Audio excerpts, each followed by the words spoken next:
Good afternoon. ಶುಭ ಮಧ್ಯಾಹ್ನ. सोए तो नहीं है? ಯಾರು ನಿದ್ದೆ ಮಾಡಿರ್ತಾನೆ? सो रहे हैं तो मैं सोने नहीं दूंगा। ನಿದ್ದೆ ಮಾಡ್ತಾ ಇದ್ರೆ ನಾನು ನಿದ್ರೆ ಮಾಡಕ್ಕೆ ಬಿಡೋದಿಲ್ಲ. ठीक है, तो एक बार एक कहानी इस प्रकार से मैंने सुनी है। ನಾನು ಈ ರೀತಿಯಾಗಿ ಒಂದು ಕಥೆಯನ್ನ ಕೇಳಿದ್ದೇನೆ. एल्बर्ट आइंस्टाइन का नाम सुना है आपने कभी? ಆಲ್ಬರ್ಟ್ ಐನ್ಸ್ಟೈನ್ ಅವರ ಹೆಸರು ಕೇಳಿದ್ದೀರಲ್ಲ? कौन है? ಯಾರವರು? बेलगांव के कलेक्टर नहीं, कौन थे? ಯಾರು?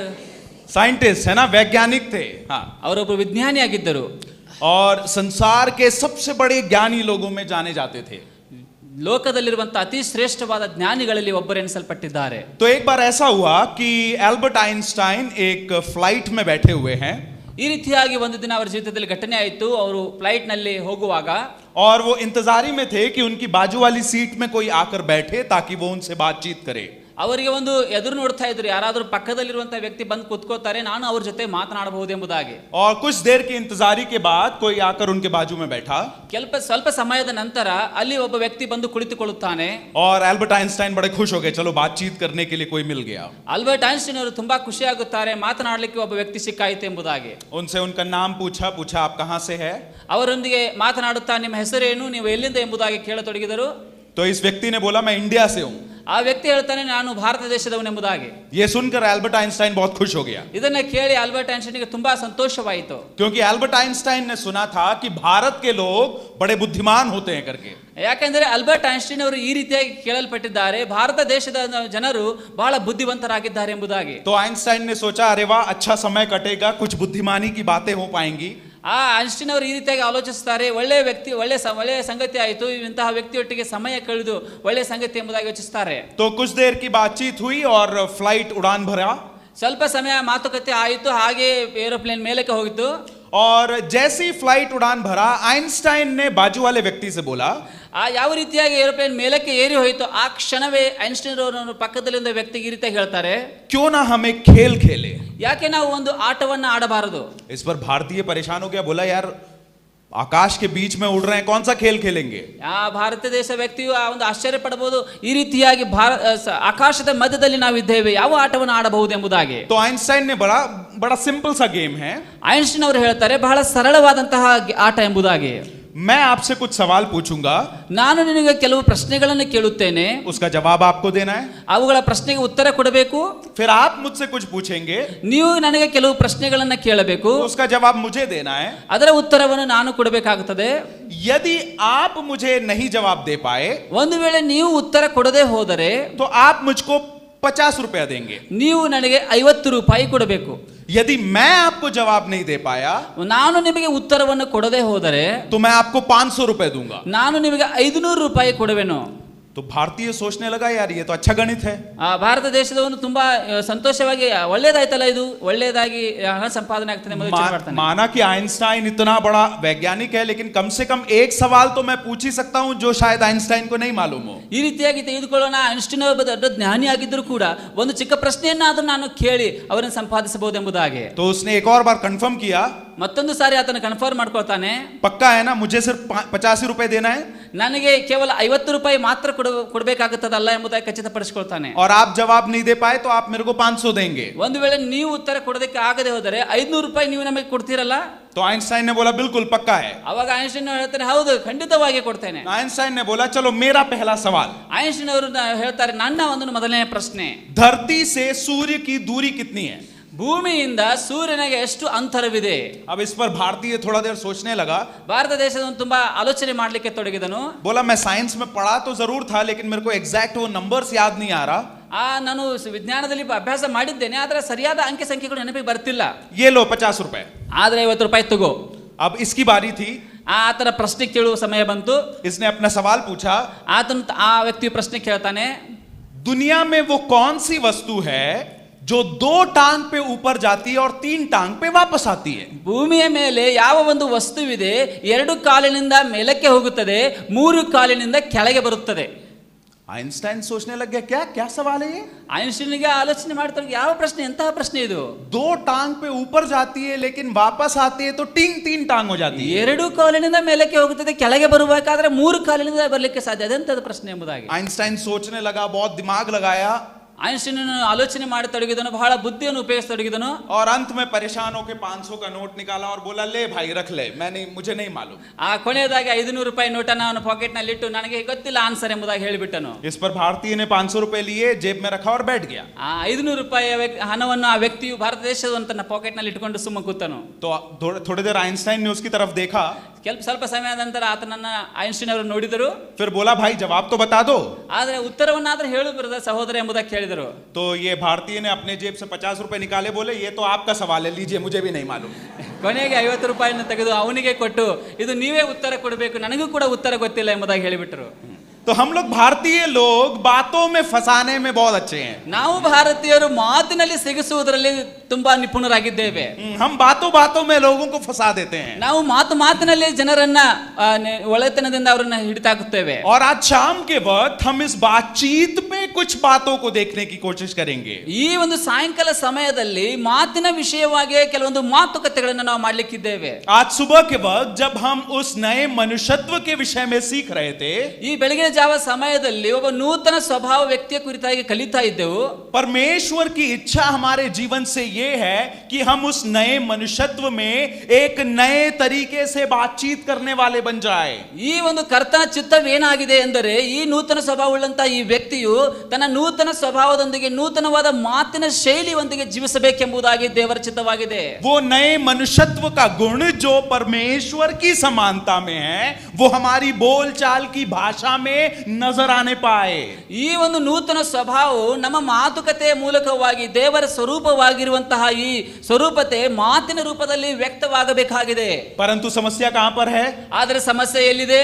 हम लोग मुखौटा पहने हुए हैं. ನಾವು ಮುಖವಾಡವನ್ನು ಧರಿಸಿಕೊಂಡಿದ್ದೇವೆ. हम जब कलीसिया में आते हैं, ನಾವು ಸಭೆಯಲ್ಲಿ ಬರುವಾಗ हमारा बातचीत करने का बहुत एक अलग तरीका है. ನಮ್ಮ ಮಾತಿನ ಶೈಲಿಯು ಬೇರೆ ಆಗಿರುತ್ತದೆ. Praise the lord brother. Praise the lord brother. कैसे हैं आप? ನಾವು ಹೇಗಿದ್ದೀರಿ? हैं सब ठीक है? ನಾವೆಲ್ಲ ತುಂಬಾ ಸಂತೋಷವಾಗಿದ್ದೇವೆ. कॉलेज में कहीं और गए? ಆದ್ರೆ ಕಾಲೇಜ್ ಅಥವಾ ಮತ್ತೊಂದು ಸ್ಥಳದಲ್ಲಿ सुन रहे इधर हमारे बातचीत की भाषा और बोल बदल जाती है. ನಮ್ಮ ಮಾತಿನ ಶೈಲಿ ಅಥವಾ ವಿಚಾರಗಳು ಬದಲಾವಣೆ ಆಗ್ತದೆ. फिर उसके बाद brother praise the Lord hallelujah वो सब नहीं है. ಅಲ್ಲಿ ಪ್ರೇಸ್ ದ ಲಾರ್ಡ್ ಅಥವಾ ಸಹೋದರ ಧನ್ಯವಾದಗಳು ಇಂತಹ ಮಾತುಗಳು ಇರುವುದಿಲ್ಲ. परंतु बहुत उच्च श्रेणी की भाषा फिर नजर आती है. ಆದರೆ ಬಹುನ್ನತವಾದಂತಹ ಬೇರೆ ಬೇರೆ ಮಾತುಗಳಲ್ಲಿ ನಮಗೆ ಕೇಳಿಸುತ್ತೇವೆ. ये पुराने मनुष्यत्व और नए मनुष्यत्व के बीच का जो संघर्ष है, इसमें हमने एक मुखौटे को पहन लिया है. ಈ ಒಂದು ಹಳೆಯ ಸ್ವಭಾವ ಮತ್ತು ನೂತನ ಸ್ವಭಾವದಲ್ಲಿರುವಂತಹ ಮಧ್ಯದಲ್ಲಿ ಹೋರಾಟದಲ್ಲಿ ನಾವು ಒಂದು ಮುಖವಾಡವನ್ನು ಧರಿಸಿಕೊಂಡವರಾಗಿ ಜೀವಿಸುತ್ತೇವೆ. ठीक है, इससे पहले कि हम आगे जाए, मैं चाहता हूं कि यहां जो अभी बाइबल वर्सेस आएंगे आप उसको गेस कीजिए कि वो बाइबल में कहां पर लिखा है. ನಾವು ಮುಂದೆ ಹೋಗುವುದಕ್ಕೆ ಮುಂಚಿತವಾಗಿ ಇಲ್ಲಿ ಒಂದು ನಿಮಗೆ ದೇವರ ವಾಕ್ಯ ಬರೆಯಲ್ಪಟ್ಟಿದೆ. ಆ ವಾಕ್ಯ ಎಲ್ಲಿದೆ, ಯಾವ ಭಾಗದೆಂಬುದಾಗಿ ನೀವು ಗೆಸ್ ಮಾಡಬೇಕಾಗ್ತದೆ. आप में से कितने लोग अंग्रेजी पढ़ना जानते हैं? ಎಷ್ಟು ಜನರಿಗೆ ಇಂಗ್ಲಿಷ್ ಓದಲಿಕ್ಕೆ ಬರ್ತದೆ? हाँ, काफी लोग जानते हैं ना. Okay, तो उसको पढ़िएगा और बताइएगा कि ये आयत बाइबल में कहां है. ಈ ವಾಕ್ಯವನ್ನ ಓದಿ ಅದು ಎಲ್ಲಿ ಬರುತ್ತದೆ ಭಾಗವನ್ನು ನೀವು ಹೇಳಬೇಕಾಗ್ತದೆ. पढ़िए. The most important thing in communication is hearing what isn't said. बातचीत में सबसे जरूरी क्या है कि हम उन बातों को सुने जो कहा नहीं गया है. ನಮ್ಮ ಮಾತುಗಳಲ್ಲಿ ಮೊದಲನೇದಾಗಿ ಕೇಳಬೇಕಾದಂತಹ ಸಾಮರ್ಥ್ಯ ವಿಷಯವನ್ನು ನೋಡ್ತೇವೆ. हाँ, बाइबल में कहां लिखा है कोई बता सकता है? ಕೇಳುವುದರ ಪ್ರಾಮುಖ್ಯತೆ कोई भी ಯಾರಾದರೂ ಹೇಳಬಹುದು. बाइबल के विद्वान लोग कोई यहां पर? हाँ,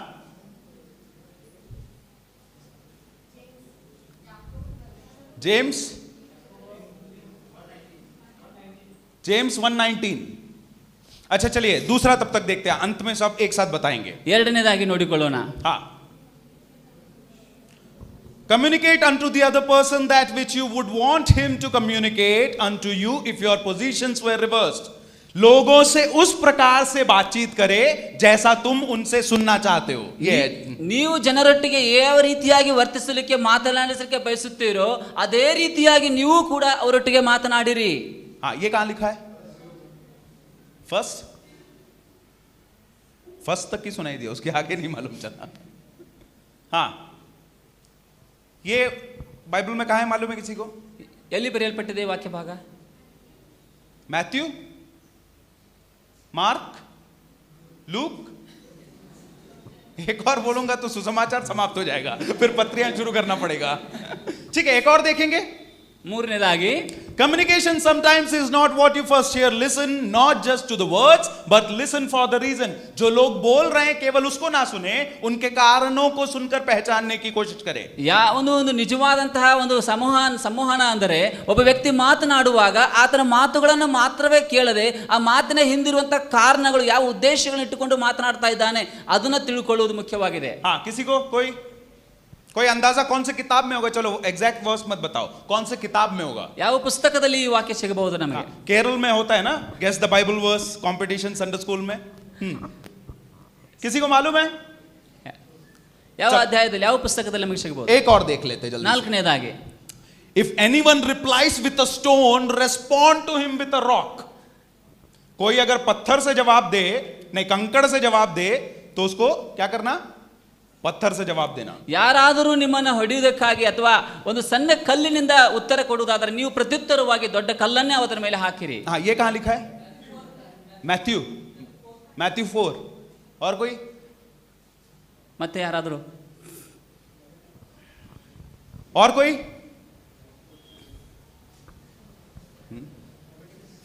लेविटिकस.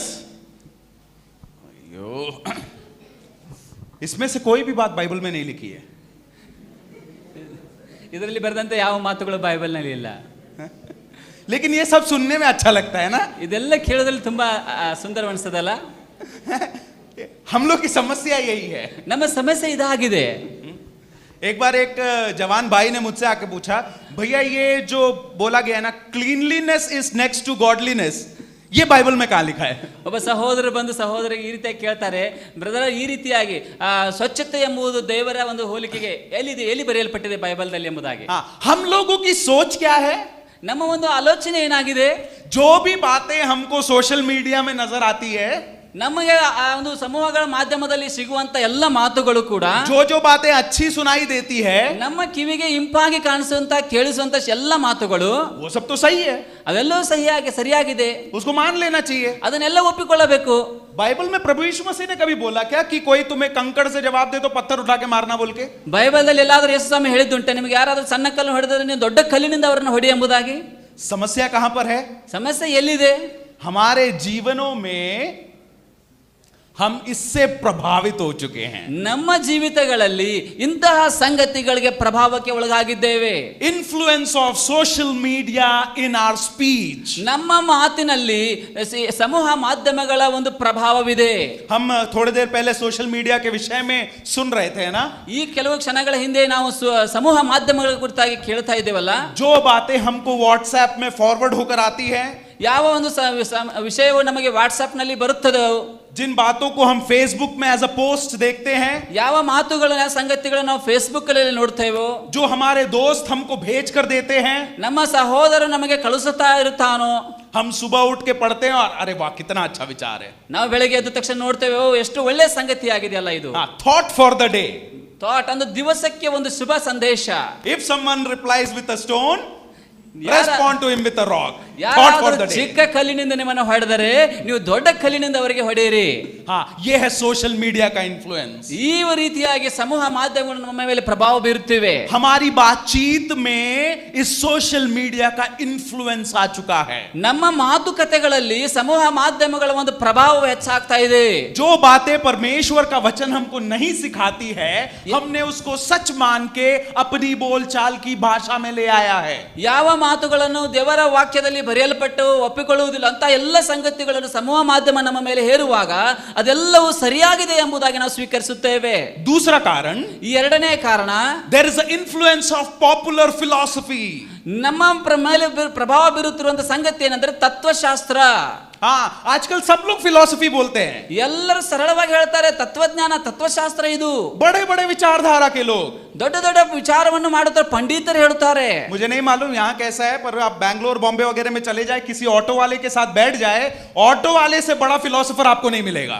ಈ ರೀತಿಯಾಗಿ ಇಲ್ಲಿ ಹೇಗಿದೆ ಗೊತ್ತಿಲ್ಲ, ಆದ್ರೆ ಬೆಂಗಳೂರು ಮತ್ತೆ ದೊಡ್ಡ ದೊಡ್ಡ ಪ್ರದೇಶಕ್ಕೆ ನಾವು ಸಹೋದರ ಹೋದಾಗ ಆಟೋದಲ್ಲಿ ನೋಡುವಾಗ ಆಟೋ ಚಾಲಕನೇ ದೊಡ್ಡ ಫಿಲಾಸಫರ್ ಆಗಿ ನಿಮಗೆ ತತ್ವಜ್ಞಾನ ಉಪದೇಶಿಸುತ್ತಾನೆ. वो 20 से आधे मिनट के आधे घंटे के उस रास्ते में आपके जीवन का सारा समस्या का समाधान बता देगा आपको। ಈ ಒಂದು 15-20 ನಿಮಿಷದ ಈ ಪ್ರಯಾಣದಲ್ಲಿಯೇ ಆ ಆಟೋ ಚಾಲಕನು ನಿಮಗೆ ಉಪದೇಶಿಸಿ ನಿಮ್ಮ ಸಮಸ್ಯೆಗಳೆಲ್ಲವನ್ನು ಬಗೆಹರಿಸುತ್ತಾನೆ. समस्या कहां पर है? ಸಮಸ್ಯೆ ಎಲ್ಲಿದೆ? We are also influenced by that popular philosophy. ಈ ರೀತಿಯಾಗಿ ಪ್ರಚಲಿತವಾಗುತ್ತಿರುವಂತಹ ತತ್ವಜ್ಞಾನದ ಮೇಲೆ ನಾವು ಆಧಾರಗೊಂಡಿದ್ದೇವೆ. तीसरी बात, ಮೂರನೇ ಕಾರಣ, influence of the peer group. ನಮ್ಮ ಸುತ್ತಲಿರುವಂತಹ ಸಮವಯಸ್ಕರ ಗುಂಪು. जिन लोगों के साथ हम उठते बैठते हैं, ಯಾವ ವ್ಯಕ್ತಿಗಳೊಟ್ಟಿಗೆ ನಾವು ಎದ್ದು ಕುಳಿತುಕೊಳ್ಳುತ್ತೇವೋ, जो हमारे खास मित्र है, ಯಾರು ನಮ್ಮ ಬಹಳ ಅತಿ ಸಮೀಪದ ಗೆಳೆಯನಾಗಿದ್ದಾರೋ, उनकी बोलचाल की भाषा हम भी जरा अपने आप में ले लेते हैं. ಅಂತವರ ಮಾತಿನ ಶೈಲಿಗಳನ್ನು ನಾವು ಕೂಡ ನಮ್ಮ ಜೀವಿತಗಳಲ್ಲಿ ಅಳವಡಿಸಿಕೊಳ್ಳುತ್ತೇವೆ. जैसा वो लोग बातचीत करते हैं, ಅವರು ಯಾವ ರೀತಿಯಾಗಿ ಮಾತನಾಡುತ್ತಾರೋ, उनके जो भाषा शैली है, ಅವರ ಮಾತಿನ ಶೈಲಿ हम भी अपने अंदर अपना लेते हैं. ನಾವು ಕೂಡ ನಮ್ಮ ಜೀವಿತಗಳಲ್ಲಿ ತೆಗೆದುಕೊಂಡು ಬರುತ್ತೇವೆ. क्यों? कारण क्या है? ಕಾರಣ ಏನು ಗೊತ್ತಾ? I want to be cool. ನಾನು ಒಬ್ಬ ಸಮಾಧಾನವಾಗಿರುವಂತವನಾಗಿರ್ಬೇಕು. अपने पीयर ग्रुप के बीच में मुझे भी स्मार्ट बनना है. ನಮ್ಮ ಒಂದು ಜೊತೆ ಸಹೋದರರೊಟ್ಟಿಗೆ ನಾನು ತುಂಬಾ ಬುದ್ಧಿಜ್ಞಾನಿ ಎಂಬುದಾಗಿ ತೋರಿಸಿಕೊಳ್ಬೇಕಾಗಿದೆ. और अगर स्मार्ट बनना है तो ಒಬ್ಬ ಒಂದು ಬುದ್ಧಿಜ್ಞಾನಿ ಸರಳ ವ್ಯಕ್ತಿ ಅನಿಸಬೇಕಂದ್ರೆ बोलचाल के बीच में 2-3 गाली तो देना पड़ेगा, है ना? ಮಾತಲ್ಲಿ ಒಂದೆರಡು ಬೈಗಳನ್ನು ಕೂಡ ಬೈಬೇಕಾಗುತ್ತದಲ್ಲ. गंदी भाषा का प्रयोग तो करना पड़ेगा, ಕೆಟ್ಟ ಕೆಟ್ಟ ಶಬ್ದಗಳನ್ನು ಪ್ರಯೋಗ ಮಾಡಲೇಬೇಕಾಗುತ್ತದಲ್ಲ. वरना दोस्तों को खुशी नहीं होती. ಆದರೆ ಈ 200 ಜನರಿಗೆ ಖುಷಿ ಆಗುವುದಿಲ್ಲ. आप अगर अच्छी भाषा का प्रयोग करें, ನೀವು ಒಂದು ವೇಳೆ ಒಳ್ಳೆಯ ಶಬ್ದಗಳನ್ನು ಬಳಸುವುದಾದರೆ, तो लोग सवाल पूछने, अरे तेरे को क्या हो गया, तू ऐसे कैसे बोल रहा है? ಆಗ ಜನ ನಿಮ್ಮನ್ನು ಪ್ರಶ್ನೆ ಕೇಳ್ತಾರೆ, ಅರೆ ನಿನಗೆ ಏನಾಯ್ತು, ಇಂಥದ್ಯಾಕೆ ಮಾತಾಡ್ತಾ ಇದೀಯ ನೀನು? देखिए, जब आप अपने दोस्तों के बीच में रहे, ನೀವು ನಿಮ್ಮ ಗೆಳೆಯರ ಮಧ್ಯದಲ್ಲಿರುವಾಗ, जब बातचीत आपस में चलती रहे, ಮಧ್ಯದಲ್ಲಿ ಮಾತುಕತೆಗಳು ನಡೆಯುತ್ತಿರುವಾಗ, अचानक से जरा बोल दीजिए कि नीति वचन में सुलेमान ने ऐसा बोला है. ಈ ರೀತಿಯಾಗಿ ಹೇಳಿಬಿಡಿರಿ, ದೇವರ ವಾಕ್ಯದಲ್ಲಿ ಬೈಬಲ್ದಲ್ಲಿ ಸೊಲೊಮೋನನು ಈ ರೀತಿಯಾಗಿ ಹೇಳಿದ್ದಾನೆ ಒಳ್ಳೆಯ ಸಂಗತಿ ಎಂಬುದಾಗಿ. अगले दिन से उस ग्रुप में आपको उठने बैठने नहीं देंगे. ಆ ನೆಕ್ಸ್ಟ್ ದಿನದಿಂದ ಅವರು ನಿಮಗೆ ಕೂತ್ಕೊಳ್ಳಿಕ್ಕೆ ಬರ್ಲಿಕ್ಕೆ ಅವಕಾಶ ಕೊಡುವುದಿಲ್ಲ ಆ ಗ್ರೂಪ್ ನಲ್ಲಿ. हमारे कलीसिया में एक भैया थे, ಆ ಸಹೋದರ ಕಲಿಸಿಯಲ್ಲಿ ಒಬ್ಬ ಸಹೋದರ ಇದ್ದಾನೆ. और पुराने समयों में घरों में टीवी वगैरह हुआ नहीं करता था, ಆ ಕಳೆದ ದಿನಗಳಲ್ಲಿ ಟಿವಿಗಳು ಕೂಡ ಆ ದಿನಗಳಲ್ಲಿ ಇರ್ತಿರ್ಲಿಲ್ಲ. तो ज्यादा फिल्मी दुनिया में क्या चल रहा है, बाहर की दुनिया में क्या चल रहा है, ये सब पता नहीं था लोगों को. ಈ ರೀತಿಯಾಗಿ ಲೋಕದ ಎಲ್ಲೆಲ್ಲಿ ಏನೇನು ಫಿಲ್ಮ್ ಇಂಡಸ್ಟ್ರಿಗಳಲ್ಲಿ ಏನ್ ನಡೀತಾ ಇದೆ ಜನರಿಗೆ ಗೊತ್ತಾಗ್ತಿರ್ಲಿಲ್ಲ. तो ये भैया जो है, अब पहली बार कॉलेज में गए, ಈ ಒಂದು ಯವನಸ್ಥನಾದ ವ್ಯಕ್ತಿ ಮೊದಲೇದಾಗಿ ಕಾಲೇಜಿಗೆ ಹೋಗ್ತಾನೆ. और सीनियर्स ने इनका रैगिंग किया, ಅಲ್ಲಿರುವಂತ ಸೀನಿಯರ್ಸ್ ಆತನನ್ನ ಒಂದು ಹಿಂಸೆಗೆ ಒಳಪಡಿಸ್ತಾರೆ. और उसको बोला कि तुम एक गाना गाओ. ಆತನಿಗೆ ಹೇಳ್ತಾರೆ, ಒಂದು ಹಾಡನ್ನ ಹಾಡು ಬಿಡು. अब इसने जो जीवन में गाना सीखा है वो तो कलीसिया में आके सीखा है, ಆತನ ಹಾಡು ಕಲ್ತಿದ್ದೆ ಸಭೆಯಲ್ಲಿ ಕಲಿತಿರುವಂತ ಹಾಡುಗಳು. तो वो वहां पर गाना गाना शुरू किया. ಅಲ್ಲಿ ಆತನ ಹಾಡು ಹಾಡಲಿಕ್ಕೆ ಪ್ರಾರಂಭಿಸ್ತಾನೆ. परम पिता की हम स्तुति गाए. उसके बाद से 4 साल के इंजीनियरिंग में उसको लोग परम पिता के नाम से पुकारते थे. ಆತನು ಈ ರೀತಿಯಾದಂತಹ ದೇವರ ಹಾಡವನ್ನು ಹಾಡಿದಕ್ಕಾಗಿ ಆತನನ್ನು ಈ ರೀತಿಯಾಗಿ ಚುಡಾಯಿಸ್ತಾರೆ. 4 ವರ್ಷಗಳ ಕಾಲ ಪರಮಪಿತ ದೇವರ ಮಗ ಎಂಬುದಾಗಿ ಆತನ ಚುಡಾಯಿಸಲಿಕ್ಕೆ start. We want to be identified with the people around us. ನಾವು ನಮ್ಮ ಸುತ್ತಲಿರುವಂತಹ ಜನರಿಂದ ನಾವು ಗುರುತಿಸಲ್ಪಡಬೇಕು ಎಂಬುದಾಗಿ ಆಶಿಸುವಂತರಾಗಿದ್ದೇವೆ. और उसके लिए हम क्या करते हैं? ಅದಕ್ಕೋಸ್ಕರ ನಾವು ಏನು ಮಾಡುತ್ತೇವೆ? उनकी भाषा शैली, उनकी बोलचाल को हम अपना लेते हैं. ಅವರ ಮಾತಿನ ಶೈಲಿ, ಅವರ ಮಾತುಕತೆ ವಿಧಾನಗಳನ್ನು ನಾವು ಅಳವಡಿಸಿಕೊಳ್ಳುತ್ತೇವೆ. और जब कलीसिया में आते हैं, ಅದ ಸಭೆಯಲ್ಲಿ ಬಂದಾಗ हमारी भाषा शैली बदल जाती है. ನಮ್ಮ ಸಭೆಯಲ್ಲಿ ಮಾತಿನ ಶೈಲಿ ಬದಲಾವಣೆ ಆಗುತ್ತದೆ. मुखौटे को पहनकर हम अपने जीवन को बिताते हैं. ಮುಖವಾಡವನ್ನು ಧರಿಸಿಕೊಂಡವರಾಗಿ ನಾವು ಜೀವನವನ್ನು ನಡೆಸುತ್ತೇವೆ. परमेश्वर का वचन क्या कहता है? ದೇವರ ವಾಕ್ಯ ಅದಕ್ಕೆ ಏನು ಹೇಳುತ್ತದೆ ಎಂಬುದಾಗಿ ನೋಡೋಣ. इससे पहले कि हम उस बात को देखें, हम उसके असर को देखें कि जब हमारी बोलचाल की भाषा में ये सोशल मीडिया, ये पॉपुलर फिलॉसफी और मित्रों की भाषाएं आ जाती है, उसका असर कहां पर होता है? ಈ ರೀತಿಯಾಗಿ ನಾವು ವಿಶ್ವಾಸಿಗಳ ನಮ್ಮ ಜೀವಿತದಲ್ಲಿ ಈ ಮಾತಿನ ಶೈಲಿಗಳು ಅಥವಾ ಈ ಫೇಸ್ಬುಕ್ ಅಥವಾ ಬೇರೆ ಬೇರೆ ಮಾಧ್ಯಮದ ವಿಧಾನಗಳ ಮೂಲಕವಾಗಿ ನಮ್ಮ ಮಾತಿನ ಶೈಲಿ, ತತ್ವಜ್ಞಾನದ ಮಾತಿನ ಶೈಲಿಗಳನ್ನು ನಾವು ಅಳವಡಿಸಿಕೊಳ್ಳುವುದರಿಂದ ನಮ್ಮ ಜೀವಿತದಲ್ಲಿ ಏನೇನು ಪರಿಣಾಮಗಳಾಗುತ್ತವೆ ಅದು ನಾವು ನೋಡೋಣ ಈಗ. Ramifications of these popular media. Number 1, impact on our language. ನಮ್ಮ ಭಾಷೆಗಳಲ್ಲಿ ಅದು ಪ್ರಭಾವ ಬೀರುತ್ತದೆ. और वो भाषा में क्या फर्क आ रहा है? ಎಂತಹ ಒಂದು ಬದಲಾವಣೆ ಆಗ್ತದೆ ಆ ಭಾಷೆಗಳಲ್ಲಿ? हम बुरे शब्दों का प्रयोग करने लग गए. ನಾವು ಕೆಟ್ಟ ಶಬ್ದಗಳನ್ನು ಉಪಯೋಗಿಸಲಿಕ್ಕೆ ಪ್ರಾರಂಭಿಸುತ್ತೇವೆ. हमारी भाषाओं में अशुद्धता आ गई है. ನಮ್ಮ ಭಾಷೆಗಳಲ್ಲಿ ಅಶುದ್ಧತೆ ಇರ್ತದೆ. हम संसार की भाषा में बातचीत करने लगे हैं. ನಾವು ಲೌಕಿಕವಾದ ಜನರ ಹಾಗೆ ಮಾತನಾಡಲಿಕ್ಕೆ ಪ್ರಾರಂಭಿಸುತ್ತೇವೆ. जवानों, ये सच नहीं है? ಯವನಸ್ಥರೇ, ಇದು ಸತ್ಯವಲ್ವಾ? क्या हमारी बोलचाल की भाषा में इस संसार का टोन सुनाई नहीं देता? ನಮ್ಮ ಮಾತಿನ ಶೈಲಿಗಳಲ್ಲಿ ಲೌಕಿಕವಾದ ಜನರ ಹಾಗೆ ನಾವು ಮಾತನಾಡುವುದಿಲ್ಲವೋ? हम जो अपने आप को मसीही कहते हैं, जब अपने मित्रों के बीच में जाए तो क्या हमारी भाषा में वो अशुद्धता सुनाई नहीं देता? ಈ ರೀತಿಯಾಗಿ ನಾವು ಕ್ರಿಸ್ತನವರೆಂಬುದಾಗಿ ಹೇಳಿಕೊಂಡು ನಮ್ಮ ಗೆಳೆಯರೊಟ್ಟಿಗೆ ಹೋದಾಗ ಅವರ ಮಧ್ಯದಲ್ಲಿ ನಾವು ಮಾತನಾಡುವಾಗ ಅಶುದ್ಧ ಪದಗಳು ನಮ್ಮಲ್ಲಿ ಪ್ರಯೋಗವಾಗುವುದಿಲ್ಲವೋ? तो पहला प्रभाव हमारी भाषा में, ಮೊದಲನೇದಾಗಿ ನಮ್ಮ ಭಾಷೆ ಮೇಲೆ ಪ್ರಭಾವ ಬೀರುತ್ತದೆ. दूसरा प्रभाव हमारी बातचीत के पीछे के उद्देश्य में, ಎರಡನೇದಾಗಿ ನಮ್ಮ ಮಾತುಕತೆಯ ಉದ್ದೇಶ, ಅದರ ಹಿಂದಿರುವಂತಹ ಉದ್ದೇಶದ ಮೇಲೆ ಪ್ರಭಾವ ಬೀರುತ್ತದೆ. हमारी बातचीत का उद्देश्य क्या हो गया है? ನಮ್ಮ ಮಾತುಕತೆಯ ಉದ್ದೇಶವೇನಾಗಿರುತ್ತದೆ? हम दूसरों के विषय में बात करना चाहते हैं, ಈ ಎರಡನೇ ವ್ಯಕ್ತಿಯ ವಿಷಯವಾಗಿ ಮಾತನಾಡಲಿಕ್ಕೆ ಪ್ರಾರಂಭಿಸುತ್ತೇವೆ, चुगली करना चाहते हैं, ಅಲ್ಲಿ ಒಂದು ಹಿಂದೆ ಮುಂದಿರುವಂತಹ ಒಂದು ಮನೆ ಮುರುಗು ಕೆಲಸಗಳನ್ನ ಮಾಡ್ಲಿಕ್ಕೆ ಸ್ಟಾರ್ಟ್ दूसरों ಮಾಡ್ತೇವೆ. के विषय में बुरी बातों को कहते हैं, ಬೇರೆ ವ್ಯಕ್ತಿಯ ಕುರಿತಾಗಿ ಕೆಟ್ಟ ಕೆಟ್ಟ ಮಾತುಗಳನ್ನಾಡುತ್ತೇವೆ, दूसरों की गलतियों को तीसरे व्यक्ति को जाकर बोलते हैं, ಎರಡನೇ ವ್ಯಕ್ತಿಯ ತಪ್ಪುಗಳನ್ನ ಮೂರನೇ ವ್ಯಕ್ತಿ ಮುಂದೆ ಹೇಳುವರಾಗುತ್ತೇವೆ. हमारी बातचीत का उद्देश्य क्या हो गया है? अब ನಮ್ಮ ಮಾತುಕತೆಯ ಉದ್ದೇಶವೇನಾಗಿದೆ? तीसरे व्यक्ति के बारे में बात करना। ಮೂರನೇ ವ್ಯಕ್ತಿಯ ಬಗ್ಗೆ ಮಾತನಾಡುವುದು. और सबसे बड़े दुख की बात यह है ಅತ್ಯಂತ ಕಠಿಣ ಒಂದು ಕೆಟ್ಟದಂತಹ ದುಃಖದಾಯಕ ಸಂಗತಿ ಏನೆಂದರೆ कि ये सबसे अधिक आज कलीसिया में नजर आता है। ಇವತ್ತಿನ ದಿನಗಳಲ್ಲಿ ಸಭೆಗಳಲ್ಲಿ ಹೆಚ್ಚಾಗಿ ಕಂಡು ಬರುತ್ತಿರುವಂತಹ ಈ ಸಂಗತಿ ಇದಾಗಿದೆ. दो भाइयों के बीच में आपस में क्या बातचीत चल रही है? ಈ ಎರಡು ಸಹೋದರರ ಮಧ್ಯದಲ್ಲಿ ಏನು ಮಾತುಕತೆ ನಡೀತಾ ಇರ್ತದೆ? दो बहनों के बीच में आपस में क्या बातचीत चल रही ಈ है? ಎರಡು ಸಹೋದರರ ಮಧ್ಯದಲ್ಲಿ ಏನು ಮಾತುಕತೆ ನಡೀತಾ ಇರ್ತದೆ? क्या हम प्रभु यीशु मसीह के विषय में, उसके अनुग्रह, उसकी आशीषों के विषय में बातचीत करते हैं? ಆ ಸಮಯದಲ್ಲಿ ಅವರು ಆ ದೇವರ ಕೃಪೆ, ದೇವರ ಆಶೀರ್ವಾದ ವಿಷಯವಾಗಿ ಮಾತನಾಡುತ್ತಾರೋ? कब था वो आखिरी बार जब आप अपने भाई के पास गए और पूछे, ब्रदर आपका आत्मिक जीवन कैसा चल रहा है? ನಿಮ್ಮ ಜೀವಿತದಲ್ಲಿ ಆ ಕೊನೆಯ ಕ್ಷಣ ಯಾವಾಗ, ಯಾವುದದು? जीवन में कोई परेशानी है क्या जो मुझसे बातचीत करना चाहेंगे? ಸಹೋದರ, ನಿನ್ನ ಆತ್ಮಿಕ ಸ್ಥಿತಿ ಹೇಗಾಗಿದೆ, ನೀನು ಎಲ್ಲಿದ್ದೀಯಾ, ನಿನ್ನ ಆತ್ಮಿಕವಾದಂತ ಸ್ಥಿತಿಯಲ್ಲಿ ಏನಾದರೂ ತೊಂದರೆ ಇದೆಯಾ ಎಂಬುದಾಗಿ ಕೇಳಿದ್ದೀರೋ? नहीं, हमें उन बातों में इंटरेस्ट नहीं है। ಅಂತಹ ಮಾತುಗಳಿಗೆ ನಮಗೆ ಆಸಕ್ತಿವಿಲ್ಲ. हम क्या करना चाहते हैं? ನಾವು ಏನು ಮಾಡ್ಲಿಕ್ಕೆ ಬಯಸುತ್ತೇವೆ? तू सुना क्या? आशीष के बारे में सुना क्या? ನೀನು ಆಶೀष ಬಗ್ಗೆ ಕೇಳಿದೇನು? हम दूसरों के बारे में बातचीत करना पसंद करते हैं। ಮತ್ತೊಬ್ಬ ವ್ಯಕ್ತಿಯ ಬಗ್ಗೆ ಆಲೋಚನೆ ಮಾತುಗಳನ್ನು ಮಾತನಾಡಲಿಕ್ಕೆ ಪ್ರಾರಂಭಿಸುತ್ತೇವೆ. तो पहला प्रभाव हमारी भाषा की अशुद्धता, ನಮ್ಮ ಮೊದಲನೇ ಪ್ರಭಾವ ನಮ್ಮ ಭಾಷೆ ಅಶುದ್ಧವಾದ ಭಾಷೆವಾಗುತ್ತದೆ. दूसरा प्रभाव हमारे बातचीत के उद्देश्य में, ಎರಡನೇದಾಗಿ ನಮ್ಮ ಮಾತುಕತೆ ಹಿಂದಿರುವಂತಹ ಉದ್ದೇಶದ ಮೇಲೆ ಪ್ರಭಾವ ಬೀರುತ್ತದೆ. और उसका तीसरा प्रभाव जो पड़ा है वो हमारे विचारों के दुनिया में, ಮೂರನೆಯದಾಗಿ ನಾವು ಮಾಡುತ್ತಿರುವಂತಹ ವಿಚಾರಗಳ ಮೇಲೆ ಅದು ಪ್ರಭಾವ ಬೀರುತ್ತದೆ. influence on our thought life, ನಮ್ಮ ಆಲೋಚನಾ ಜಗತ್ತಿನ ಮೇಲೆ ಅದು ಪ್ರಭಾವ ಬೀರುವಂತದ್ದಾಗಿದೆ. हम किन बातों को सोच रहे हैं, ಯಾವ ವಿಷಯಗಳ ಬಗ್ಗೆ ನಾವು ಆಲೋಚಿಸ್ತಾ ಇದ್ದೇವೆ. संसार की हर बुराइयां हमारे मनों में चल रही है, ಲೋಕದಲ್ಲಿರುವಂತಹ ಎಲ್ಲ ಕೆಟ್ಟ ಸಂಗತಿಗಳು ನಮ್ಮ ಮನಸ್ಸಿನಲ್ಲಿ ಆಲೋಚನೆಯಾಗಿ ಒಳಗಾಗಿರುತ್ತವೆ. एक दूसरे के विषय में बुरे विचार मन में हैं, ಮತ್ತೊಬ್ಬರ ವಿಷಯದಲ್ಲಿ ಯಾವಾಗಲೂ ಕೆಟ್ಟ ಆಲೋಚನೆಗಳೇ ಇರುತ್ತವೆ. जो फिल्में देख रहे हैं, जो गीतों को सुन रहे हैं, उसका प्रभाव सीधा सीधा हमारे विचार के जीवन में है। ಯಾವ ಚಿತ್ರಗಳನ್ನು ನಾವು ನೋಡುತ್ತೇವೋ, ಯಾವ ಹಾಡುಗಳನ್ನು ಕೇಳುತ್ತೇವೋ, ಎಲ್ಲವೂ ನಮ್ಮ ಜೀವಿತದಲ್ಲಿ, ನಮ್ಮ ಬುದ್ಧಿಯಲ್ಲಿ ಆಲೋಚನೆಗಳಾಗಿರುತ್ತವೆ. Our thought life has been degraded. ನಮ್ಮ ಆಲೋಚನಾ ಒಂದು ಜೀವನ ಶಕ್ತಿಯು ಕಡಿಮೆಯಾಗಿದೆ. परमेश्वर ने हमें विचार करने वाली सृष्टि होकर बनाया है, ದೇವರು ನಮ್ಮನ್ನು ಆಲೋಚನಾ ಯುಕ್ತರನ್ನಾಗಿ ಸೃಷ್ಟಿ ಮಾಡಿದ್ದಾನೆ. परंतु हमारे विचारों में क्या है? ಆದರೆ ನಮ್ಮ ಆಲೋಚನೆವೆಲ್ಲವೂ ಏನಾಗಿದೆ? अशुद्धता, ಅಶುದ್ಧತೆಯಿಂದ ಕೂಡಿದೆ. दूसरों के विषय में बुरी बातें, ಬೇರೆಯವರ ವಿಷಯದಲ್ಲಿ ಕೆಟ್ಟ ವಿಚಾರಗಳು, जो दुनिया में जो पिक्चर देख रहे हैं, जो बुरी बातों को देख रहे हैं, उसके विचार, ಯಾವುದನ್ನು ನಾವು ನೋಡುತ್ತಾ ಇದ್ದೇವೆ ಫಿಲ್ಮ್ಗಳಲ್ಲಿ, ಚಿತ್ರಗಳಲ್ಲಿ, ಅದೆಲ್ಲದ ಕೆಟ್ಟ ವಿಚಾರಗಳು. और वो अंततः हमारी बोलचाल की भाषा में नजर आता है. ಅದೆಲ್ಲವೂ ಕೂಡ ನಮ್ಮ ಮಾತಿನ ಶೈಲಿಯಲ್ಲಿ ಹೊರ ಬರುತ್ತದೆ.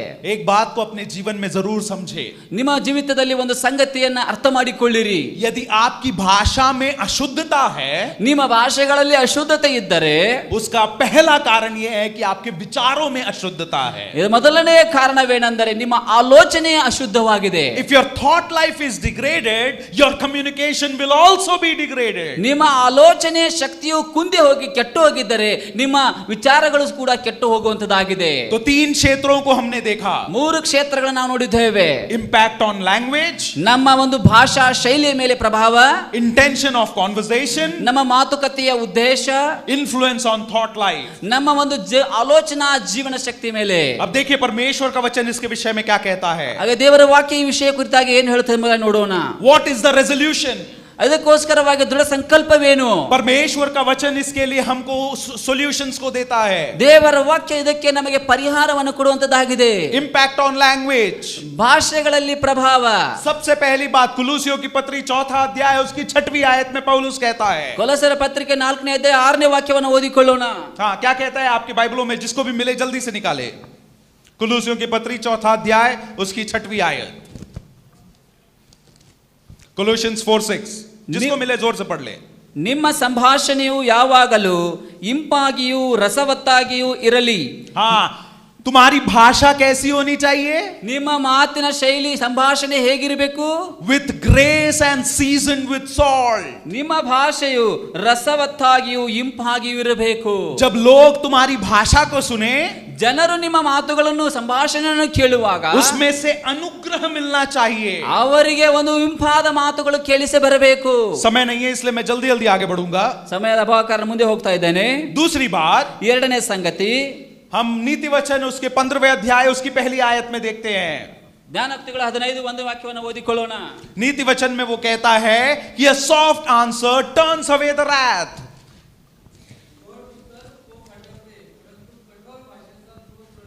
हाँ, ಮೃದುವಾದ ಪ್ರತ್ಯುತ್ತರವು ಸಿಟ್ಟನ್ನು ಆರಿಸುವುದು, ಬಿರುನುಡಿಯು ಸಿಟ್ಟನ್ನು ಏರಿಸುವುದು. जब आप अच्छी भाषा मधुर भाषा में लोगों को जवाब देंगे, वो लोगों के क्रोध को ठंडा कर देता है. ನೀವು ಒಳ್ಳೆಯ ಭಾಷೆಯಿಂದ ಒಳ್ಳೆಯ ನುಡಿಗಳಿಂದ ನೀವು ಜನರೊಟ್ಟಿಗೆ ಮಾತನಾಡುವಾಗ ಅವರ ಸಿಟ್ಟನ್ನು ಅದು ಆರಿಸುವಂತದ್ದಾಗಿದೆ.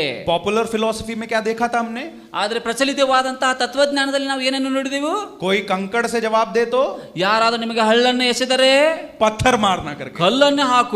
परमेश्वर का वचन वो नहीं सिखाता. ದೇವರ ವಾಕ್ಯ ಆ ರೀತಿಯಾಗಿ ನಮಗೆ ಬೋಧಿಸುವುದಿಲ್ಲ. परमेश्वर का वचन कहता है यदि कोई क्रोध कर रहा हो, ದೇವರ ವಾಕ್ಯ ಈ ರೀತಿಯಾಗಿ ಹೇಳುತ್ತದೆ, ಯಾರಾದರೂ ನಿಮ್ಮಲ್ಲಿ ಕೋಪಿಸಿಕೊಂಡಿದ್ದೆ ಆದರೆ बड़ी नम्रता के साथ मधुरता के साथ उनको जवाब दो. ತಗ್ಗಿಸಿಕೊಂಡವರಾಗಿ ಮೌನವಾದಂತಹ ಮೃದುವಾದ ಮಾತುಗಳೊಂದಿಗೆ ಅವರಿಗೆ ಉತ್ತರಿಸಿರಿ. Third impact on language. ಮೂರನೇ ಸಂಗತಿಯನ್ನು ನೋಡುತ್ತೇವೆ ಭಾಷೆ ಮೇಲೆ. उसी 16वें अध्याय उसकी 21वीं आयत में कहता है. नीति वचन 16वां अध्याय 21वीं आयत. ಜ್ಞಾನೋಕ್ತಿಗಳ 16-21ನೇ ವಾಕ್ಯವನ್ನು ಓದಿಕೊಳ್ಳೋಣ. भाषा की मधुरता के विषय में. ಜ್ಞಾನ ಹೃದಯರಿಗೆ ಜಾಣರೆಂಬ ಬಿರುದು ಬರುವುದು, ಸವಿತುಟಿಯಿಂದ ಉಪದೇಶ ಶಕ್ತಿಯು ಹೆಚ್ಚುವುದು. हाँ, स्वीटनेस इन द लैंग्वेज. ಭಾಷೆಯಲ್ಲಿ ಸವಿಯಾದಂತಹ ಭಾಷೆ. हमारी भाषा कुछ ऐसी हो कि लोगों को और अधिक हमसे बातचीत करने का मन करे. ನಮ್ಮ ಭಾಷೆ ಈ ರೀತಿಯಾಗಿರಬೇಕು, ನಮ್ಮ ಕೂಡ ಮಾತನಾಡುವಾಗ ಸವಿಯಾದ ಮಾತುಗಳು ಇನ್ನೂ ಹೆಚ್ಚಾಗಿ ಮಾತಾಡ್ತಾ ಇರಬೇಕು ಎಂಬುದಾಗಿ ಅವರಿಗೆ ಅನಿಸಬೇಕು. और इसलिए पौलुस स्मरण दिलाता है कि वो अनुग्रह और स्वाद के समान सलोना हो, नमक के समान सलोना हो. ನಮ್ಮ ಮಾತುಗಳು ಸವಿಯಾಗಿ ರುಚಿಕರವಾದಂತಹ ಇಂಪಾದ ರಸವಾದ ಮಾತುಗಳಾಗಿರಬೇಕು. दूसरी बात, ಎರಡನೇದಾಗಿ, हम what is the intention of conversation? ಹಾಗಾದರೆ ನಾವು ಮಾತಿನ ಹಿಂದಿರುವಂತಹ ಉದ್ದೇಶವೇನು? 15वां अध्याय उसकी दूसरी आयत में कहता है नीति वचन. 15ನೇ ಅಧ್ಯಾಯ 2ನೇ ವಾಕ್ಯದಲ್ಲಿ ಈ ರೀತಿಯಾಗಿ ನೋಡುತ್ತೇವೆ. The tongue of the wise uses knowledge rightly. ಜ್ಞಾನಿಗಳ ನಾಲಿಗೆಯು ತಿಳುವಳಿಕೆಯನ್ನು ಸಾರ್ಥಕ ಮಾಡುವುದು, ಜ್ಞಾನಹೀನರ ಬಾಯಿಯು ಮೂರ್ಖತನವನ್ನು ಕಕ್ಕುವುದು. बड़ी समझदारी के साथ ज्ञान के प्रयोग को करने के लिए कहता है. ದೇವರ ವಾಕ್ಯ ಹೇಳ್ತಾ ಇದೆ, ಬಹಳ ಆಲೋಚನೆಯೊಂದಿಗೆ ತಿಳಿದವರಾಗಿ ನಾವು ನಮ್ಮ ಜ್ಞಾನವನ್ನು ಬಳಸಿಕೊಳ್ಳಬೇಕು. परमेश्वर की इच्छा हमारे जीवन से ये है कि हम इस परमेश्वर के ज्ञान को दूसरों को बताने वाले हो. ದೇವರ ಚಿತ್ತ ಇದಾಗಿದೆ, ನಮ್ಮ ಜೀವಿತದಲ್ಲಿ ನಾವು ದೇವರ ಈ ಜ್ಞಾನವನ್ನು ಮತ್ತೊಬ್ಬರಿಗೆ ಹೇಳುವಂತವರಾಗಿದ್ದೇವೆ. दूसरों के विषय में बातचीत करने वाला नहीं, ಬೇರೆಯವರ ವಿಷಯದಲ್ಲಿ ತಲೆ ಹಾಕುವುದು ಅಲ್ಲ, दूसरों की बुराइयां निकालने वाला नहीं, ಬೇರೆಯವರ ವಿಷಯದಲ್ಲಿ ಕೆಟ್ಟಿನ ಹಳೆಯ ಸಂಗತಿಗಳನ್ನು ನೆನಪಿಸುವುದಲ್ಲ, परंतु परमेश्वर के उस ज्ञान को दूसरों को बताने वाला बनूं. ಆದರೆ ಪರಲೋಕದ ದೇವರ ವಿಷಯವಾಗಿ ನಾವು ಮತ್ತೊಬ್ಬರಿಗೆ ಹೇಳುವಂತಹ ವ್ಯಕ್ತಿಗಳಾಗಿರಬೇಕು. ಇವು ದೇವರ ಚಿತ್ತವಾಗಿದೆ. तीतुस 3रा अध्याय 1ली और 2री आयत में कहता है, speak evil of no one. ತೀತನ ಪತ್ರಿಕೆಯಲ್ಲಿ 3ನೇ ಅಧ್ಯಾಯದಲ್ಲಿ ನಾವು ನೋಡ್ತೇವೆ, 1-2 ವಾಕ್ಯದಲ್ಲಿ, तुम किसी की बुराई मत करो. ನೀವು ಯಾರ ಒಂದು ಕೆಟ್ಟದನ್ನು ಬಯಸಬೇಡ. तुम्हारे जीवन में ये कार्य नहीं है कि तुम दूसरों की बुराई करने वाले बनो, ಈ ರೀತಿಯಾಗಿ ಒಬ್ಬರಿಗೆ ಒಳ್ಳೆಯದನ್ನು ಮಾಡುವಂತಹ ವ್ಯಕ್ತಿಯಾಗಿರು, परंतु दूसरों को प्रशंसा देने वाले, दूसरों को प्रोत्साहित करने वाले बनो. ಆದರೆ ನೀನಾದರೂ ಒಬ್ಬನ ಉತ್ತೇಜಿಸುವಂತಹ, ಆತ್ಮಿಕವಾಗಿ ಸಕಲ ಸತ್ಕಾರ್ಯಕ್ಕೆ ಬೆಳೆಸುವಂತವನಾದಂತಹ ಮಾತುಗಳನ್ನು ಆಡು. उसी बात को थिस्सलुनीकियों की पत्री 5वां अध्याय उसकी 11वीं आयत में कहता है। ಅದೇ ಮಾತನ್ನು ತೆಸಲೋನಿಕ ಪತ್ರಿಕೆ 5ನೇ ಅಧ್ಯಾಯದ 11ನೇ ವಾಕ್ಯದಲ್ಲಿ ಓದುತ್ತೇವೆ. एक दूसरे को सांत्वना दो, ಪ್ರತಿಯೊಬ್ಬರು ಒಬ್ಬರಿಗೊಬ್ಬರು ಸಾಂತ್ವನ ಪಡಿಸಿರಿ, एक दूसरे की उन्नति के लिए बातों को बोलो, ಒಬ್ಬರಿಗೊಬ್ಬರನ್ನ ಆತ್ಮಿಕವಾಗಿ ಉನ್ನತ ಪಡಿಸುವುದಂತ ಮಾತುಗಳನ್ನು ಆಡಿರಿ. मित्रों एक बात को आपसे कहूं, ಮಿತ್ರರೇ, ನಾನು ನಿಮ್ಮ ಒಂದು ಮಾತನ್ನು ಹೇಳಿಕ್ಕೆ ಬಯಸ್ತೇನೆ. आप में से कितने लोगों के बेस्ट फ्रेंड्स आपकी कलीसिया में हैं? जरा हाथ उठाएंगे. ನಿಮ್ಮ ಒಂದು ಅತಿ ಬೆಸ್ಟ್ ಆದಂತ ಫ್ರೆಂಡ್ಸ್ಗಳು ನಿಮ್ಮ ಸಭೆಯಲ್ಲಿದ್ದಾರೆ, ಕೈ ಎತ್ತರಿ. कोई नहीं है? ಯಾರ್ದು ಬೆಸ್ಟ್ ಫ್ರೆಂಡ್ಸ್ ಇಲ್ವಾ ಸಭೆಯಲ್ಲಿ? बड़े दुख की बात है ये तो. ತುಂಬಾ ದುಃಖದ ಸಂಗತಿ. आपकी कलीसिया में आपका कोई अच्छा मित्र नहीं है? ನಿಮ್ಮ ಸಭೆಯಲ್ಲಿ ನಿಮ್ಮ ಜೊತೆ ಇರುವಂತ ಬೆಸ್ಟ್ ಫ್ರೆಂಡ್ಸ್ ಯಾರಿಲ್ವಾ? ಸಭೆಯಲ್ಲಿ ಬೆಸ್ಟ್ ಫ್ರೆಂಡ್ಸ್ नहीं है? है? इधर ठीक है. अपने मित्रों के साथ हम किस प्रकार की बातचीत को करते हैं? ಹಾಗಾದ್ರೆ ಆ ಸಹೋದರ ಸಹೋದರೊಟ್ಟಿಗೆ ಮಿತ್ರರೊಟ್ಟಿಗೆ ಎಂತಹ ಮಾತುಗಳನ್ನು ಆಡುತ್ತೇವೆ? Why do I consider someone as a best friend? ಯಾಕೆ ನಾನು ಮತ್ತೊಬ್ಬನನ್ನು ಶ್ರೇಷ್ಠವಾದಂತ ಮಿತ್ರ ಎಂಬುದಾಗಿ ಗುರುತಿಸಬೇಕು? इस व्यक्ति से मेरी दोस्ती बहुत गहरी है, ये मैं क्यों कहता हूं? ಈ ವ್ಯಕ್ತಿಯೊಟ್ಟಿಗೆ ನನ್ನ ಸಂಬಂಧವು ಬಹಳ ಆಳವಾಗಿದೆ ಎಂಬುದಾಗಿ ಯಾಕೆ ನಾವು ಹೇಳುತ್ತೇವೆ? अक्सर कारण क्या होता है मालूम है? ಕಾರಣ ಏನಾಗಿರ್ತದೆ ನಿಮ್ಗೆ ಗೊತ್ತೋ? मुझे जैसे किसी का बुराई करना पसंद है, उसको भी वही पसंद है. ನನಗೆ ಯಾವ ರೀತಿಯಾಗಿ ಬೇರೆಯವನಿಗೆ ಕೆಟ್ಟದನ್ನ ಬಯಸಬೇಕೆಂಬ ಆಲೋಚನೆ ಇದೆಯೋ ಹಾಗೆ ಅವನಿಗೂ ಅದೇ ಆಲೋಚನೆ ಇದೆ. मैं जैसी गंदी फिल्मों की बातें करता हूं, उसको भी वो पसंद है. ನಾನು ಯಾವ ರೀತಿಯಾಗಿ ಕೆಟ್ಟ ಕೆಟ್ಟ ಪಿಕ್ಚರ್ಗಳ ಬಗ್ಗೆ ಮಾತನಾಡುತ್ತೆ ಅದೇ ಆತನಿಗೂ ಕೂಡ ಇಷ್ಟವಾಗ್ತದೆ. मैं कलीसिया के लोगों के जीवन की बुराइयों को उंगली दिखा के बोलता हूं, उसको भी वो पसंद है. ನಾನು ಸಭೆಯಲ್ಲಿರುವಂತ ವಿಶ್ವಾಸಿಗಳೆಲ್ಲ ಕೆಟ್ಟ ಕೆಟ್ಟ ಸಂಗತಿಗಳನ್ನು ಎತ್ತಿ ಎತ್ತಿ ತೋರಿಸ್ತೇನೆ, ಅದು ಅವನಿಗೆ ಇಷ್ಟವಾಗಿದೆ. और क्योंकि इसको भी बुराई पसंद है, मुझे भी बुराई पसंद है, हम लोग दोनों बेस्ट फ्रेंड्स हैं. ಅವನಿಗೂ ಕೆಟ್ಟ ಸಂಗತಿಗಳು ಇಷ್ಟವಾಗಿವೆ, ನನಗೂ ಕೆಟ್ಟ ಸಂಗತಿಗಳು, ಆದ್ದರಿಂದ ನಾವು ಇಬ್ಬರೂ ಕೂಡ ಒಳ್ಳೆಯ ಮಿತ್ರರಾಗಿದ್ದೇವೆ. हमारी मित्रता की परिभाषा ऐसी होती है. ನಮ್ಮ ಒಂದು ಮಿತ್ರದಲ್ಲಿರುವಂತಹ ಭಾಷೆ ಇದು ಆಗಿದೆ. प्रियो, परमेश्वर का वचन हमको स्मरण दिलाता है. ದೇವರ ವಾಕ್ಯ ನಮ್ಮನ್ನು ಈ ರೀತಿಯಾಗಿ ಸ್ಮರಿಸುತ್ತದೆ. यदि हमारी बोलचाल में उन्नति नहीं, ನಮ್ಮ ಮಾತಿನಲ್ಲಿ ಏನಾದರೂ ಉನ್ನತಿ ಅಥವಾ ಬೆಳವಣಿಗೆ, ಆತ್ಮಿಕ ಉನ್ನತಿ ಇಲ್ಲದಿದ್ದರೆ, यदि बोलचाल में दूसरों की प्रशंसा नहीं, ನಮ್ಮ ಮಾತಿನಲ್ಲಿ ಆತ್ಮಿಕವಾಗಿ ಮತ್ತೊಬ್ಬರನ್ನ ಪ್ರಶಂಸಿಸಲಿಕ್ಕೆ ಆಗದೆ ಹೋದರೆ, तो मैं और आप मुखौटे को पहनकर कलीसिया में घूम रहे हैं. ನಾವು ಸಭೆಯಲ್ಲಿ ಮುಖವಾಡವನ್ನು ಧರಿಸಿಕೊಂಡವರಾಗಿ ತಿರುಗಾಡ್ತಾ ಇದ್ದೇವೆ. हम अपने आप को कुछ और बता रहे हैं, लेकिन सचमुच में हम कोई और है. ನಾವು ಮತ್ತೊಬ್ಬರಿಗೆ ಹೇಳುವಾಗ, ನಿಮ್ಮೆಲ್ಲರಿಗೂ ಹೇಳುವಾಗ ಒಳ್ಳೆ ಬೇರೆಯವರದಾಗಿ ಕಾಣ್ಬಿಡ್ತೇವೆ, ಆದ್ರೆ ನಿಜವಾಗಿ ನಾವು ಹಾಗೆ ಇಲ್ಲ. और उस व्यक्ति से कलीसिया को बहुत बड़ा खतरा है. ಅಂತಹ ವ್ಯಕ್ತಿಯಿಂದ ಸಭೆಗೆ ಬಹಳ ದೊಡ್ಡದಾದಂತಹ ಆಘಾತ ಉಂಟಾಗಲಿಕ್ಕಿದೆ. क्योंकि उस व्यक्ति से जाकर तुम सलाह मशवरा नहीं कर सकते. ಅಂತಹ ವ್ಯಕ್ತಿಯ ಹತ್ರ ಹೋಗಿ ನೀವು ಒಳ್ಳೆಯದು ಶ್ರೇಷ್ಠ ಬ್ರದರ್ ಪ್ರೇಸ್ ದಿ ಲಾರ್ಡ್ ಎಂದು ಹೇಳಕ್ಕೆ ಸಾಧ್ಯವಿಲ್ಲ. उस व्यक्ति से जाकर आप अपने मन के हृदय के दुखों को नहीं बता सकते. ಆ ವ್ಯಕ್ತಿ ಹತ್ರ ಹೋಗಿ ನೀವು ಎಲ್ಲಾ ಹೃದಯದ ನೋವಣೆಗಳನ್ನು ಆತನನ್ನು ಹಂಚಿಕೊಳ್ಳಿಕ್ಕೆ ಸಾಧ್ಯವಿಲ್ಲ. क्योंकि अगर उसको पता चल जाए तो वो क्या करेगा? ಅವನಿಗೇನಾದ್ರೂ ನಿಮ್ಮ ಎಲ್ಲ ಸಂಗತಿಗಳು ಗೊತ್ತಾಗಿ ಬಿಟ್ರೆ ಏನ್ ಮಾಡ್ತಾನೆ ಅವನು? हाँ, फिर तो बोलने की जरूरत नहीं है, बाकी सबको मालूम चल जाएगा. ಹೇಳೋ ಅವಶ್ಯಕತೆ ಇಲ್ಲ, ಎಲ್ಲರಿಗೂ ಹರಡಿಸಿ ಬಿಡ್ತಾನೆ ವಿಷಯ. परमेश्वर का वचन हमको स्मरण दिलाता है. ದೇವರ ವಾಕ್ಯ ನಮಗೆ ನೆನಪು ಮಾಡಿಕೊಡುವಂತದ್ದಾಗಿದೆ. The intention of our conversation. ನಮ್ಮ ಮಾತುಕತೆಯ ಹಿಂದಿನಂತಹ ಉದ್ದೇಶವೇನು? तीसरी बात, influence on our thought life. ನಮ್ಮ ಒಂದು ಆಲೋಚನಾ ಶಕ್ತಿಯ ಮೇಲೆ ಪ್ರಭಾವ ಬೀರುವಂತದ್ದು. याकूब की पत्री 3रा अध्याय उसकी 2री आयत. ಯಾಕೋಬನ ಪತ್ರಿಕೆ 3ನೇ ಅಧ್ಯಾಯದ 2ನೇ ವಾಕ್ಯವನ್ನು ಓದಿಕೊಳ್ಳೋಣ. हाँ, जल्दी से पढ़ेंगे. याकूब 3 उसका 2.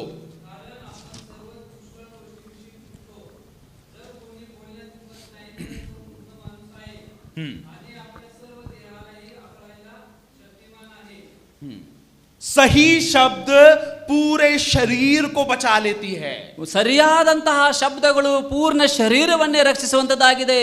जब आपके बोलचाल में उस नए मनुष्यत्व का गुण नजर आए तो वो पूरे शरीर को बचा लेती है. ನಿಮ್ಮ ಮಾತುಕತೆಗಳಲ್ಲಿ, ಸಂಭಾಷಣೆಯಲ್ಲಿ ಒಳ್ಳೆಯ ಒಂದು ನೂತನ ಸ್ವಭಾವದ ಸಂಗತಿಗಳು, ಮಾತುಗಳು ಬಂದರೆ ನಿಮ್ಮ ಶರೀರವನ್ನು ಕೂಡ ಅದರ ಸಂರಕ್ಷಿಸುವಂತದ್ದಾಗಿದೆ.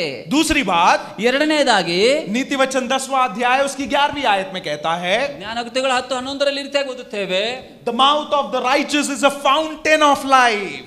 ಈ ರೀತಿಯಾಗಿ ನೀತಿವಂತಿಕೆ ಜೀವಿತ ಒಂದು ಉಕ್ಕುವಂತ ಹೊರತೆ ಆಗಿದೆ. धर्मी व्यक्ति के मुंह से निकलने वाले शब्द एक नए जीवन के समान है। ಜ್ಞಾನಿಯ ಬಾಯಿಂದ ಬರುವಂತಹ ಮಾತುಗಳು ಒಂದು ಉಕ್ಕು ಹೊರತೆಯಾಗಿ ಹೊಸ ಜೀವನಕ್ಕೆ ಮಾದರಿಯಾಗಿವೆ. हाँ, एक पॉपुलर कहावत है हमारे बीच में। ನಮ್ಮ ಮಧ್ಯದಲ್ಲಿ ಒಂದು ಪ್ರಚಲಿತವಾದಂತಹ ಒಂದು ಮಾತು ಇದೆ. कुछ लोग जब बोलना शुरू करते हैं तो बड़ी खुशी होती है, ಕೆಲವರು ಈ ರೀತಿಯಾಗಿ ಮಾತನಾಡಲಿಕ್ಕೆ ಪ್ರಾರಂಭಿಸಿದರೆ ತುಂಬಾ ಸಂತೋಷವಾಗ್ತದೆ. और कुछ लोग जब बोलना बंद करते हैं तो उससे भी अधिक खुशी होती है। ಆ ಕೆಲವು ಜನರು ಮಾತನಾಡುವುದನ್ನೇ ನಿಲ್ಲಿಸಿದರೆ ಇನ್ನೂ ಸಂತೋಷವಾಗ್ತದೆ. हाँ, नीति वचन इसलिए कहता है ना, एक धर्मी व्यक्ति के मुंह से निकलने वाले शब्द कैसे हैं? एक नए जीवन के समान है। ದೇವರ ವಾಕ್ಯ ಜ್ಞಾನೋಕ್ತಿ ಈ ರೀತಿಯಾಗಿ ಹೇಳುತ್ತದಲ್ಲ, ಒಬ್ಬ ಒಳ್ಳೆಯ ನೀತಿವಂತನ ಬಾಯಿಯಿಂದ ಬರುವಂತ ಮಾತುಗಳು ಮತ್ತೊಬ್ಬರನ್ನ ಆತ್ಮಿಕವಾಗಿ ಉಜ್ಜೀವಿಸಗೊಳಿಸುವಂತ ಮಾತುಗಳು ಇರುತ್ತವೆ. 25वां अध्याय और उसकी 11वीं आयत और 12वीं आयत को जरा देखें। 25ನೇ ಅಧ್ಯಾಯ 11, 12 ವಾಕ್ಯವನ್ನ ಓದಿಕೊಳ್ಳೋಣ.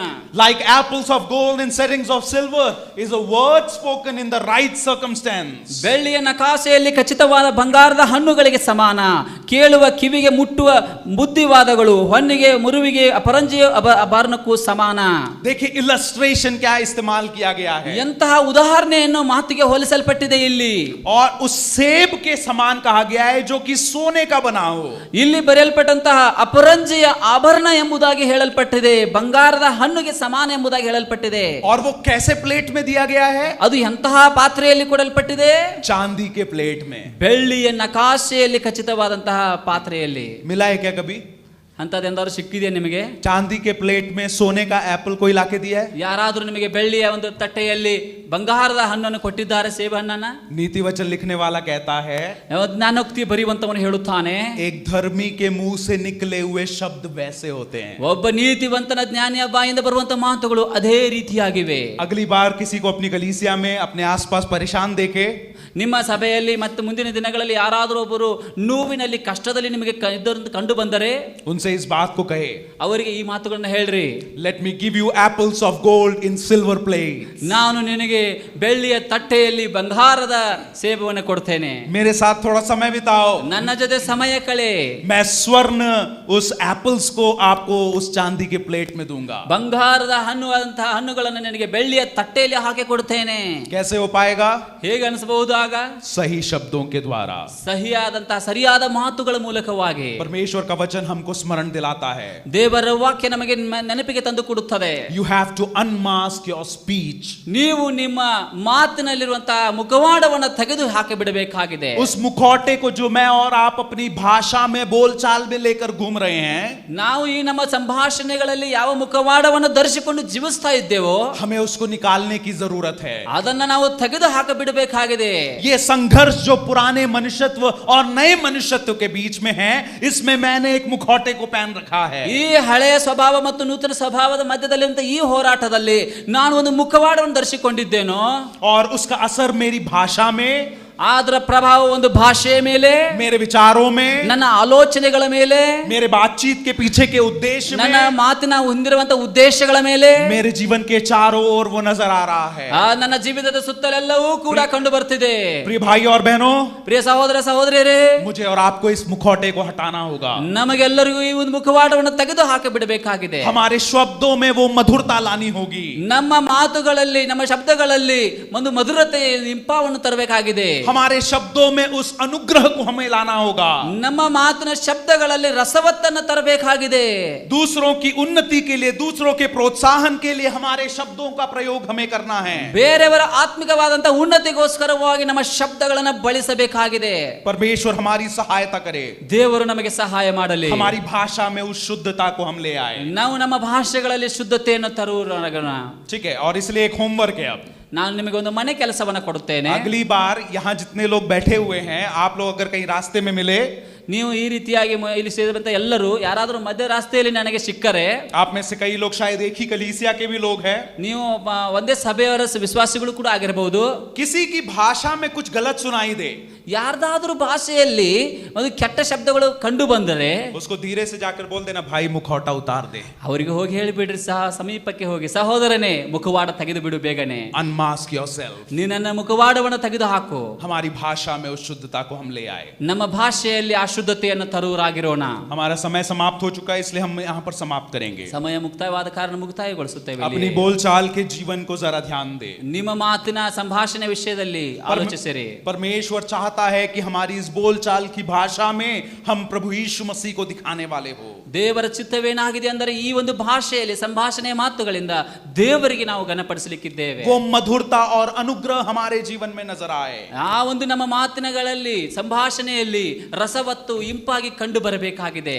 Let me serve the apples of gold in silver plate. ಬಂಗಾರದ ಸೇಬೆಗಳನ್ನು ಬೆಳ್ಳಿಯ ನಕಾಶೆಯಲ್ಲಿ ಕಟ್ಟಲ್ತಹ ತಟ್ಟೆಯಲ್ಲಿ ನಾವು ಕೊಡೋರಾಗಿರೋಣ.